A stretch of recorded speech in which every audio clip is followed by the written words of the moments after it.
নদীর কুল নাই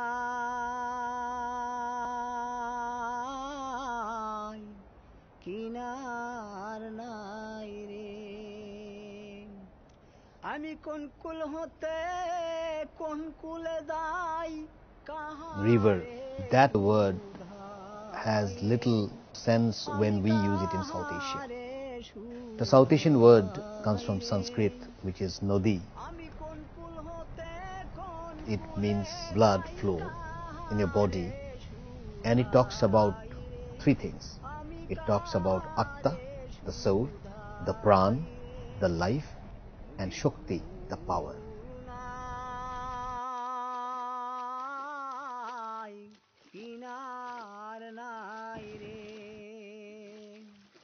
আরে বিষম নদীর পানি ঢেউয়ে করে হানাহানি মাঙ্গায়ে তরুণী তবু বায়রে.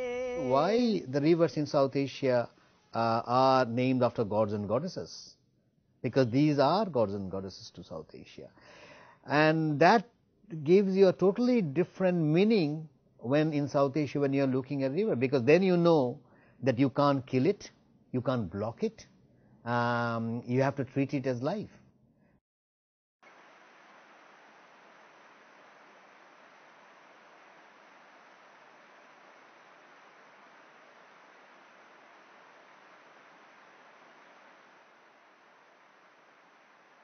Ten major rivers of Asia emerged from the Himalaya, and they have sustained several important civilizations for 1,000 years.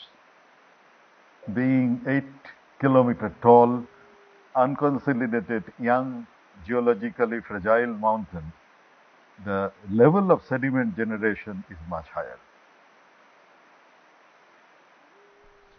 The energy which the mountain rivers carry is very, very large. So this is the WEBS, Water Energy Biodiversity Sediment System, through which we should see the Himalaya. If you touch the energy part, the sediment part will be impacted. If the sediment part is impacted, the biodiversity will be changed. So this complex combination is to be kept in mind about the characteristics of Himalayan rivers. Three rivers are vital for South Asia. Yarlung Zangpo originates at the Angsi Glacier near Mount Kailash in Tibet, flows eastward and takes almost an U-turn and moves towards India. And from India, where numerous other tributaries, they join the Brahmaputra, and it goes all the way up to Dhubri. When it enters Bangladesh, we get a new name called Jamuna. Indus flows westwards in Tibet, and it crosses into the state of Jammu and Kashmir briefly, then into Pakistan. It has revolutionized agriculture in Pakistan. From the Gomukh to Sundarbans, Ganga is an ideal case of learning about transboundary challenges, use of hydrodiplomacy in the management of the transboundary relations. Much of the water that India gets in Ganga comes through Nepal. And we have Kosi, we have Gandak, we have Ghagra or Karnali, and we have Mahakali. These are the four major rivers feeding the Ganga. So transboundary nature of Ganga starts from Nepal-India part quite significantly. Coming to northern Bihar, the region used to witness floods, and as it's a natural phenomena, and people used to live with floods for centuries together. But somehow the whole concept of protecting civil properties, the whole concept of looking at rivers and floods as disasters that evolved, that rivers have to be tamed, floods have to be controlled. ये इलाका कोसी का इलाका है. जो लोग कहते हैं ना नदी सहजीवन, नदियों के साथ जीने के लोग अभ्यस्त थे इस इलाके में. बाढ़ आती थी लोगों को पता होता था कि इस समय बाढ़ आएगी, 1-2 महीने रहेगी, और चूंकि उस समय जब बाढ़ आती थी तो पसरा हुआ पानी आता था, तो नुकसान कम होता था। और उस पानी के साथ जो गाद साद और मिट्टी आती थी, वो मिट्टी हमारे खेतों में फैल जाती थी, और उस मिट्टी की वजह से जो यहाँ पैदावार होती थी, खास करके धान की पैदावार, वो भयानक होती थी। और हम दूसरे क्षेत्रों में इस इलाके से अपना चावल निर्यात करते थे। हमारा जीवन जो है बहुत ही सुखमय था। हमें रोजी रोटी के लिए बाहर नहीं जाना पड़ता था।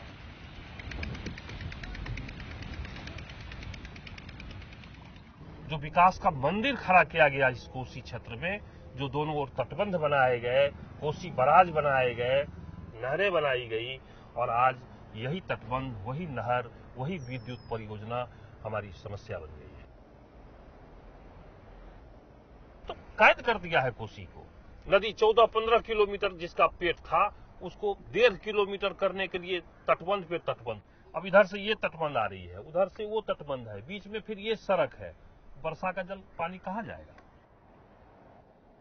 अभी आप जहां हम खड़े हैं, ये तो तटबंध का, अब आप देखें, आप जल जमाव तो है ही, आप देख रहे हैं कि इधर नीचे जल जमाव है, तटबंध के किनारे वैसे ही विस्थापित लोग हैं। विकास के नाम पर हाईवे बनी है।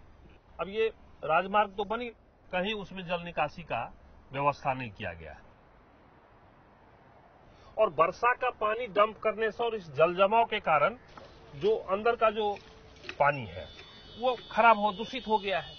हम लोग चापाकल का पानी ये मान करके पीते हैं कि बहुत शुद्ध पानी पी रहे हैं, लेकिन उस पानी में जो आर्सेनिक है, फ्लोराइड है, आयरन है, उसकी वजह से विभिन्न जलजनित बीमारियां हो रही हैं।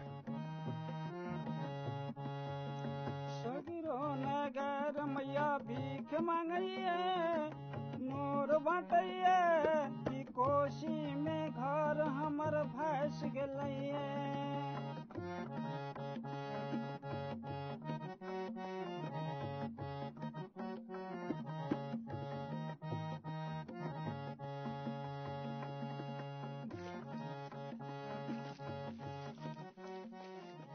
So eventually what has happened in the last 60 years, you keep on building embankments, repairing embankments after they breach, but you do not see a long-term solution to it, or bring in other players. If you bring community who's seeing it every day that it is eroding, it's far easier to do the damage control.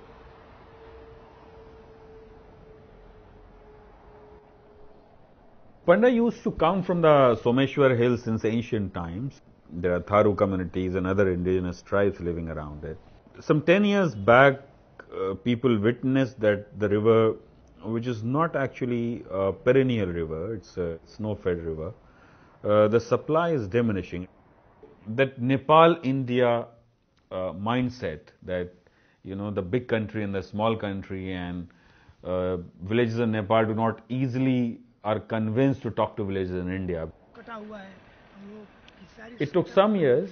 Few committed people in both sides took the lead and they sat together to find a solution, and people thought that instead of one stream, if the river is divided into 3, and interestingly they do not cut the flow of the river, they allow it to flow, but they then divert its flow in a way where 2 streams go to Nepal and 1 comes down to India.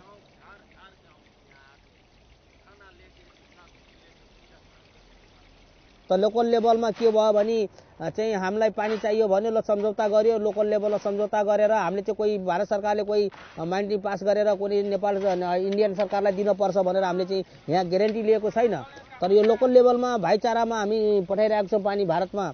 एउटा नेपाल र भारतको चाहिँ एउटा चाहिँ नौ और मासुको सम्बन्ध छ, भाइ बहिनीको रिश्ता छ, रोटी और बेटीको रिश्ता छ। यहाँ इतना ही नहीं, हम लोग एक ऐसी काम करें कि जो दोनों देश के लोग आपस में, सरकार करे विकास न करे, लेकिन हम लोग अगर दोनों देश के लोग आपसी में अब राय मसौदा से रहें और राय मसौदा से काम करें तो हम लोगों का माने विकास सरकार करे न करे अपने आप हो जाएगा।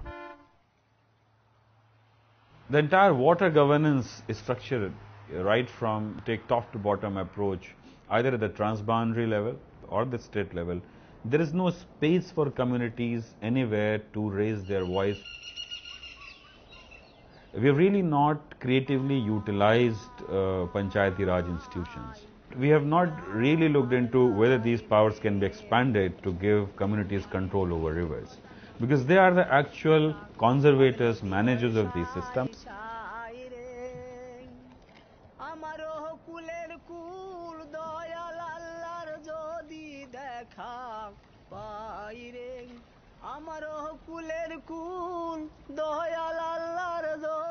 How much water does the river need? It's some kind of a multi-level game in terms of hydropolitics. On the one hand, you have a conflict between sectors. Around 85% of the water is going for agriculture. So, if I club this as the economic sector, then you have the other element as the environment sector. The environment has its water needs, something that you are calling e-flows. This is a very, very important thing that one has to remember if you at all have to think of an e-flow regime, that it has to mimic the natural flow regime.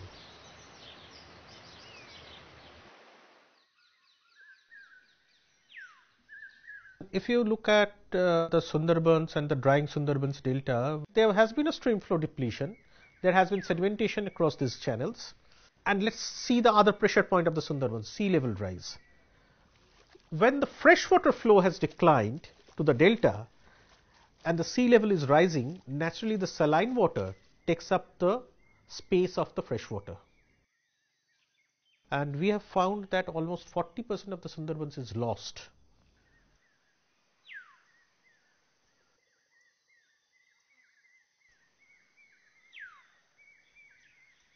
Sundarban is the last mile connectivity between India and Bangladesh for river route. So naturally you have to keep Sundarban open. When you fly through India to Bangladesh to Assam, you first fly through the Sundarban waterways, then you come to Meghna, then you come to Jamuna, then you go to Brahmaputra. So actually you are traveling through 5 rivers. So as on date also, possibly inland waterways is the only mode of transport between the two countries. So Government of India fortunately has now taken up the work of developing river Brahmaputra as national waterway number 2. Similarly, the Bangladesh government is also taking up improvement of their rivers for connectivity to India and all.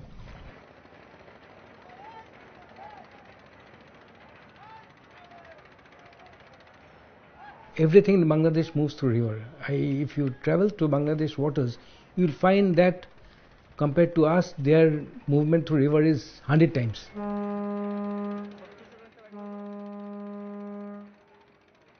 When you go to Buriganga and some of the rivers, you do get a sense it is very lively and it's a living kind of thing because a lot of trades, a lot of people move.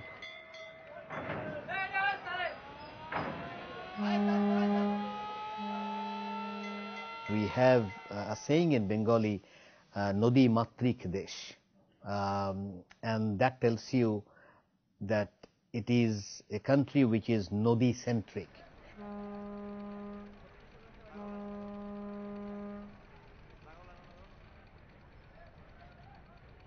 The Meghna and Padma, so when they mix together, they create this harmony. The harmony of two rivers that you see here are essentially coming together. These are the two different livelihoods projecting the unity of two different rivers in Bangladesh. These two rivers are the backbones that shows that transboundary water needs to be managed properly. Padma's Ilish is one of the fundamental driving factors that keeps the bonding alive. So therefore, I think Ilish shall be considered as one of the integral component for Bangladesh and India to cooperate and think about how we manage our water relationship in the coming decade.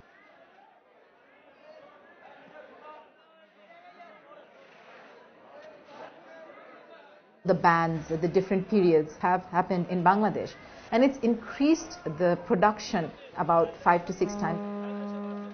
This year, Ilish has been found on both sides of the border, on the Tista and the Brahmaputra. This was available 15 to 20 years ago. Imagine the joy in both the countries. Also, we should have to understand that Ilish is not just about, the ban and the conservation. It should also be about river management, pollution, navigation. These are also impacting the habitats of the Ilish. How to integrate that into the planning and conservation of Ilish, that needs to be, brought into. I'm sure the future is much more brighter than the past. The reason is we now have more science, as well as we have more technologies in our hand, and obviously what we need is more sanity when we deal with the issues related to water. So therefore, only challenge that I see that how we use these technologies and the information that we have. The stakeholders look at rivers, which are source of water, which is our lifeline, from their own perspective, which is largely need driven. IUCN has that unique ability to bring different stakeholders on one platform. We are bringing the civil society groups, government agencies, scientists, technical persons, and we discuss the perspectives of different stakeholders and try to find the gaps and enter into constructive dialogue. Based on that, develop learning module for the present and the future professionals so that they can enter into cooperative management of the water resources. Very easy to be a Bangladeshi, very easy to be an Indian, very easy to be a Nepali, but very difficult to be a South Asian. Water cannot be nationalized in any way. So the very fact that we have ended up territorializing, and this is where nationalism becomes an issue, which runs counter to nature, to human life. Rivers ought to be treated as Nodi, as life, Akta and Shakti. If that is done, connectivity would increase much more than what it is now.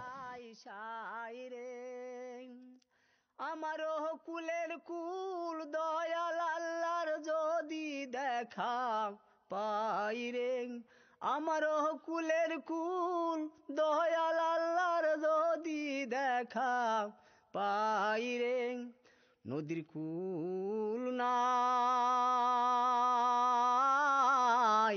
কিনার নাই রে, আমি কোন কুল হতে কোন কুলে যাই কাহারে সুধাই রে, আমি কাহারে সুধাই রে, নদীর কুল নাই, কিনার নাই রে।